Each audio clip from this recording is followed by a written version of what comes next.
We were young scout rangers, out on one of our regular night hikes through the thick forest. Our flashlights flickered ahead, slicing through the darkness in small beams as we carefully made our way through the trees. Our scout leader walked ahead of us, steady and confident like he always was. We all admired him. He knew these woods better than anyone, and he had a way of making us feel safe, even when things got a little unsettling.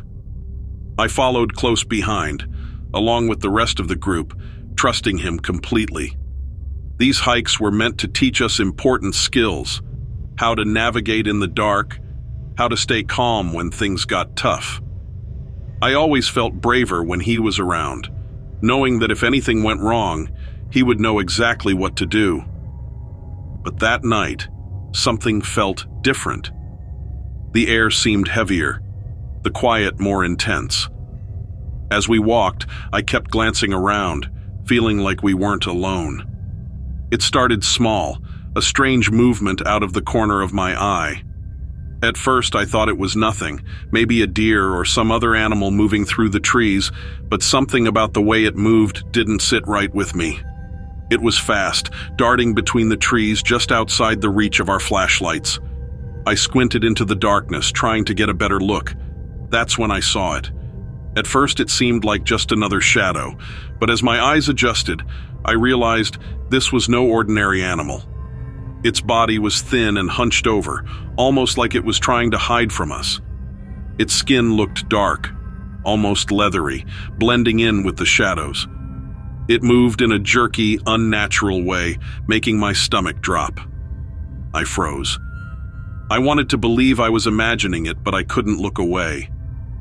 The creature moved fast, weaving between the trees with unnatural speed. Then, it stopped. It turned, its eyes glowing faintly in the dark. Those eyes locked onto us, and for a brief moment, time seemed to stand still. I stood there, staring at the creature, unable to move. It looked like something straight out of a nightmare, the kind of thing you only hear about in scary stories. But this wasn't a story. It was real, standing there, watching us. It didn't belong in the woods, or anywhere, for that matter. Without warning, the creature bolted, disappearing into the dark forest before I could even blink. It moved so fast, like a shadow slipping away, vanishing into the night without a sound. My mind raced, trying to make sense of what I had just seen. I wanted to believe it was my imagination playing games with me, but the pounding of my heart told me otherwise. I glanced at our scout leader, hoping he hadn't noticed. But he had. His body was tense, his face pale under the dim light of the stars. I could see it in his eyes. He had seen the creature too. And whatever it was, it had shaken him in a way I had never seen before. Without a word, he turned to us and motioned for us to follow. There was a new urgency in his movements, and we all felt it. The usual calmness he carried with him was gone, replaced by something else, something like fear. We didn't ask questions. We just followed, moving faster than before, our flashlights bouncing with each hurried step. As we walked, my mind wouldn't stop spinning. What had we just seen? I had heard stories, rumors of strange creatures in the woods at night. Some called them myths or legends, but standing there in the dark, those stories didn't seem so far-fetched anymore. The word chupacabra floated into my mind, but I quickly pushed it away. That was just a tale to scare people, wasn't it? But then again, so was what we had just seen.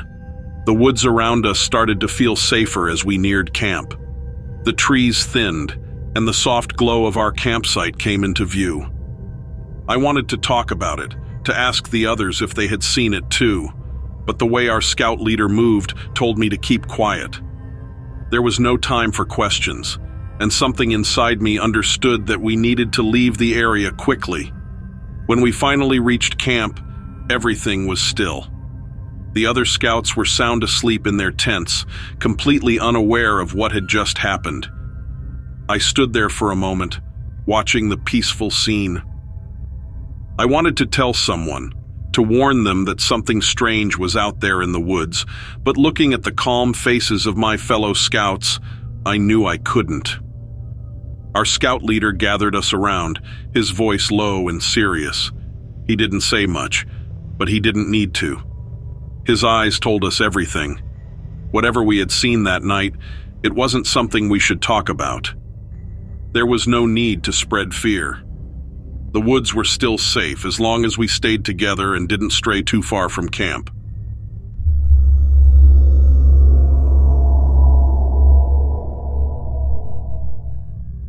There are nights when the world feels off, like something isn't quite right. That's how it was during my drive through the desert one night. I had just left a friend's place a couple of hours outside Phoenix, heading home. It was one of those drives where you set the cruise control and let the road take you. The dashboard clock showed it was after midnight. The only sound was the tires rolling over the asphalt, with a faint oldies station playing in the background. Then, out of nowhere, something dashed across the road so fast that I barely had time to react. My heart pounded as I yanked the wheel to the left. The car skidded, throwing up dust and gravel before it came to a stop. For a moment, I just sat there, gripping the wheel, trying to calm down. That's when I saw something off to the side of the road, just beyond the reach of the headlights. The moonlight illuminated it enough for me to make out its shape, but what I saw made no sense. It was tall and vaguely human-shaped, but not quite right. Its skin shimmered like polished metal, reflecting the moonlight in an unsettling way. It stood there, staring at me, and I had the strange feeling it wasn't just looking at the car, but at me directly. Before I could make sense of what I was seeing, it took off. But not like any animal I had ever seen. It shot across the desert in an instant, moving so fast it was gone before I could really process it. I sat there, heart racing, trying to understand what had just happened. How do you explain something like that? I took a deep breath, reminding myself to calm down. I checked the car. Everything seemed fine, no damage, but I was still shaken. I started driving again, much slower this time, constantly scanning the desert, half expecting the strange figure to reappear. But nothing happened. The road stretched out, empty. Eventually, I reached a gas station. I stopped, more to gather my thoughts than for anything else. The guy at the counter must have noticed something was off because he asked if I was okay. I just nodded, grabbed a bottle of water, and went outside to sit on the curb. My hands were still shaking a little as I took a drink, eyes scanning the horizon. That's when I noticed it again. At first, I thought it was just my eyes playing tricks on me, but there it was. A faint flicker of movement in the distance. A quick flash of light, like something reflective out in the desert. I stood up, tense, eyes locked on the shimmer. I couldn't believe it. It was the same thing I had seen earlier. Its strange, fluid motion caught the moonlight as it moved across the desert. My pulse quickened. This wasn't my imagination. It was real. The creature stopped and seemed to turn toward me. Even from far away, I could feel some kind of connection. It was like it knew I was watching, like it had come back for a reason. Before I realized what I was doing, I started walking toward it. Each step was cautious, but I couldn't stop myself. The desert was quiet, the cool night air brushing against me. The creature didn't move as I approached. It stood there, still and otherworldly. As I got closer, I saw its skin ripple, changing from that metallic sheen to something else. It began to glow softly, almost like it was producing its own light. The light was delicate, not harsh, and seemed to pulse gently. I stopped, frozen in awe. It was both beautiful and terrifying. Then, as if it had shown me all it intended, the creature turned and darted away, disappearing over a ridge. I stood there for a long time, trying to process what had just happened. Eventually, I made my way back to the car, my mind spinning with questions. I didn't mention it to the clerk. What could I possibly say? That I had seen a glowing, impossible being in the desert. It took me a while before I went back to that stretch of road. When I did, it was with a mix of nervousness and hope. I wondered if I might see the creature again, maybe get some kind of proof. But the desert was quiet. I still drive out there sometimes, just to feel the silence and to see if it might appear again. But all I ever find is the road, the sound of the tires, and the memory of an encounter I can't explain.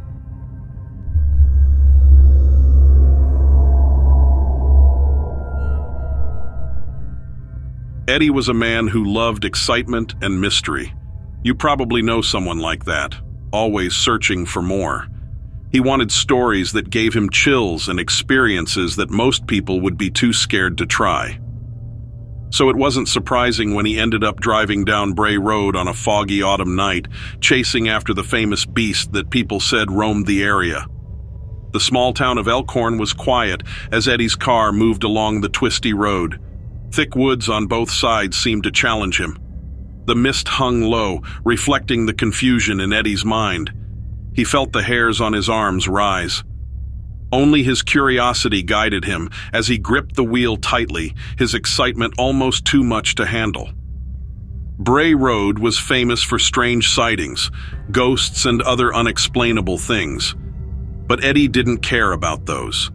He cared about the beast, a creature that wasn't quite a wolf or a man, said to stalk the dark with glowing red eyes. The more dangerous the story, the more determined Eddie was to find it. As he drove around a curve, his car's headlights revealed an empty stretch of road. He slowed down, looking carefully for any sign of the beast. He felt like something was watching him. It's hard to describe, but maybe it's like how a mouse feels right before it sees a cat. The radio crackled with static, the only thing keeping Eddie company that night. He shrugged it off, but the feeling of unease clung to him. He turned the radio off, leaving him in an eerie silence. The night seemed louder now, the sound of leaves rustling, an owl hooting far away, and a lone wolf howling. Suddenly, brake lights flickered ahead, casting a red glow through the mist. Eddie squinted, his heart racing. A shadowy figure appeared between him and the other car, standing by the road. Hunched over and threatening, its eyes reflected the moonlight. The beast of Bray Road had found him. Eddie's breath caught as the creature looked his way. He scrambled for his camera, his hands shaking as he tried to capture the moment. The beast's eyes locked onto his through the windshield, filled with a strange intelligence that made Eddie sweat. He had expected a simple, wild animal, but this creature was thinking. With a low growl, the beast began to approach, moving smoothly like a cougar. Eddie's heart pounded. He knew he had to get out of there, fast. Pressing the gas pedal, he tried to escape the nightmare closing in on him. The fog felt like it was grabbing his tires, slowing him down before he finally managed to pull away. As he sped off, Eddie glanced in the rearview mirror. The beast was still standing there, slowly fading into the mist. Eddie was shaken, but his curiosity kept gnawing at him. He couldn't just let the mystery slip away. Days passed, and Eddie couldn't stop thinking about the encounter. He had been so close to finding proof of the beast's existence, only to run away in fear. Drawn back to Bray Road, the lure of the unknown was too strong to resist. Armed with new determination, he returned to the spot where he had seen the creature. This night was even darker, the fog thicker. Maybe it was because he knew what could happen. Eddie drove cautiously, his senses on high alert. The air felt heavy, and his shirt stuck to his skin. Each step forward brought him closer to the beast's territory. A deep growl broke the stillness, freezing Eddie in his tracks. The beast appeared from the fog, its eyes glowing with anger. Fear took hold of him again, and he stood there, unable to move, caught in the creature's gaze. The beast circled Eddie, moving smoothly and deliberately. His breath quickened, and sweat dripped down his face as the creature came closer. Once again, he was its prey, but this time, he hoped to stay and not flee. In the moonlight, the beast's features became clearer, a mix of man and wolf with matted fur and sharp teeth. Its eyes seemed to warn Eddie, judging whether he was a threat or just another victim. According to Eddie, something passed between them in that moment. The beast didn't attack him. It let him go. Eddie returned to Elkhorn, talking wildly about what he had seen. But the townspeople had a different story to tell. They said Eddie had come back, smelling like beer and shaking, even with a wet spot on his pants. They said he was terrified and babbling about how he barely escaped.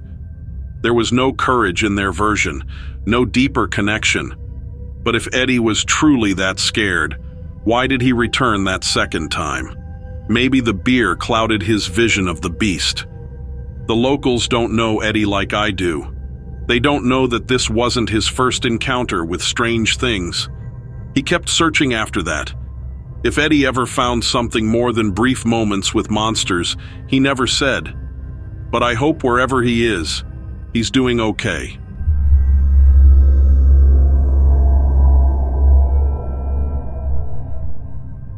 I grew up in Wyoming and spent all my free time outdoors. My father was a fishing guide and I followed in his footsteps. I always felt comfortable in the wilderness. I had explored many remote places in the U.S. before I got a job as a guide in northern Alaska. Some locations could only be reached by small planes, and people paid well to be taken there for guided trips. It's some of the best fishing in the world, but not many people know about the area. Those who do often want to keep it hidden. For that reason, I can't say exactly where my story takes place. The spot is closed to fishing now, and few can afford the cost of a plane ride there. Also, fewer pilots are willing to fly there these days. Many say the place is cursed, and in a superstitious business, no one questions it. That's the story you'll hear from locals. Best to stay away. But that's not the full story. I'd heard many tales of curses during my years of guiding. Most were just stories, passed down for generations. Many came from the gold rush days when people would make up tales to keep others away from their claims. I figured this curse was just like those, made up.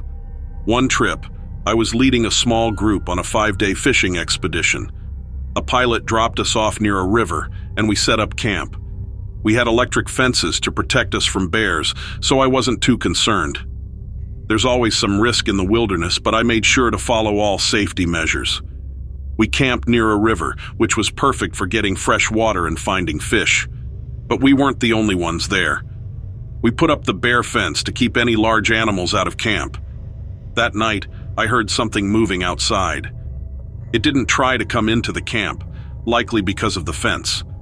I couldn't tell what it was, but I had my rifle ready just in case it was a bear. Since it had rained the day before, I figured I could check for tracks in the soft ground in the morning. When I checked the next day, I found something I didn't expect: barefoot human footprints. I thought maybe one of the group had sleepwalked, but no one claimed to have done so, and everyone's feet were clean. Plus, the prints were outside the fence, and no one could have opened the gate while sleepwalking. The mystery deepened. There were more footprints by the river. Someone else was out there with us, but who? And why were they barefoot? For a brief moment, I wondered if Bigfoot could be real, but these tracks were human-sized. Maybe someone was living out here off the grid, but that didn't make me feel any better. Some of the group wanted to leave, but we had no way to contact the pilot, and he wasn't coming back for several more days. Whatever, or whoever, had been there left us alone after that. We carried on with the trip without any other issues. It wasn't until one of the group caught a fish that things got stranger. The fish was injured, and we had to track it through rough terrain.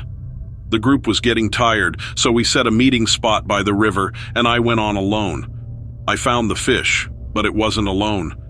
3 people were standing over it. They weren't Bigfoot or anything like that. They were human, just like me, but they looked different. They were shorter than average with weathered skin and wore clothes made from animal skins. One held a stone knife, but none of them seemed aggressive. It looked like they were about to take the fish for themselves. I backed away slowly, then turned and left without saying a word. I told the group I lost track of the fish, and we carried on.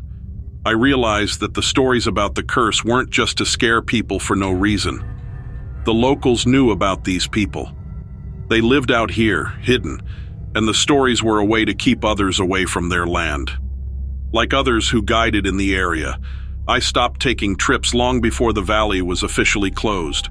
A few hikers still make their way there, but it's rare. The people who live in the valley seem to avoid them as much as possible.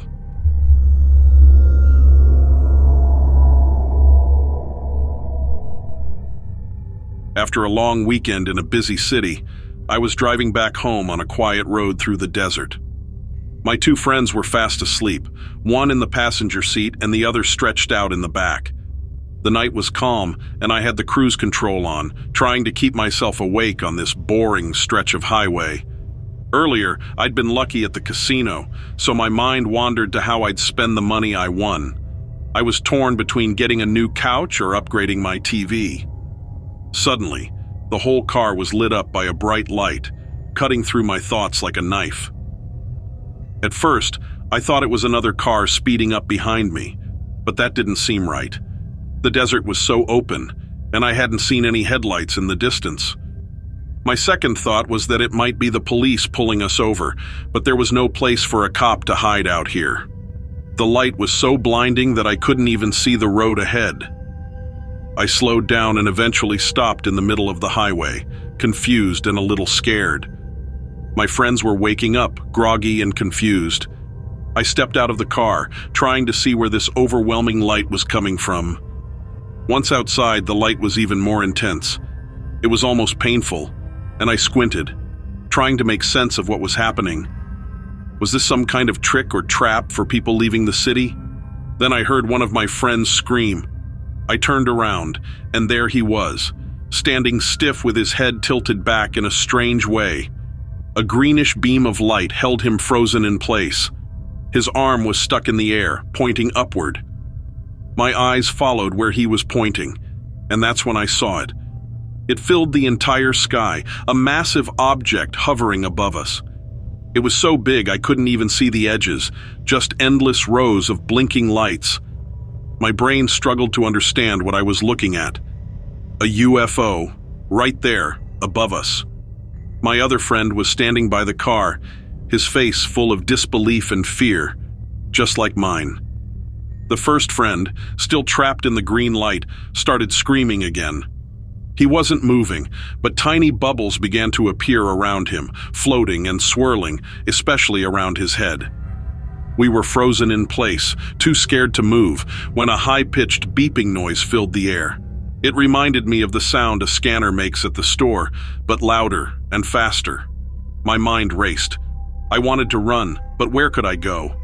The desert was dangerous at night, and even if I made it till morning, the sun would bring unbearable heat.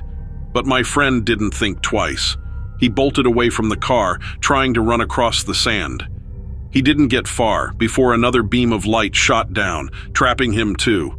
The same bubbles surrounded him as the beeping grew louder. I was sure I'd be next. I closed my eyes and waited for my own beam of light. And then, the beeping stopped. When I opened my eyes, the UFO was gone, and the sky was empty. My friends were lying on the ground. I rushed over to help them. Both were dazed, but seemed okay. They had no memory of what had happened, no memory of the light or the UFO. I tried explaining, but they shrugged it off, blaming it on too much drinking or maybe someone spiking their drinks. They couldn't explain why they had been outside the car, though. But I knew the truth. I'll never forget what I saw. When we were pulled over later for speeding, it was because I couldn't get away from that desert fast enough.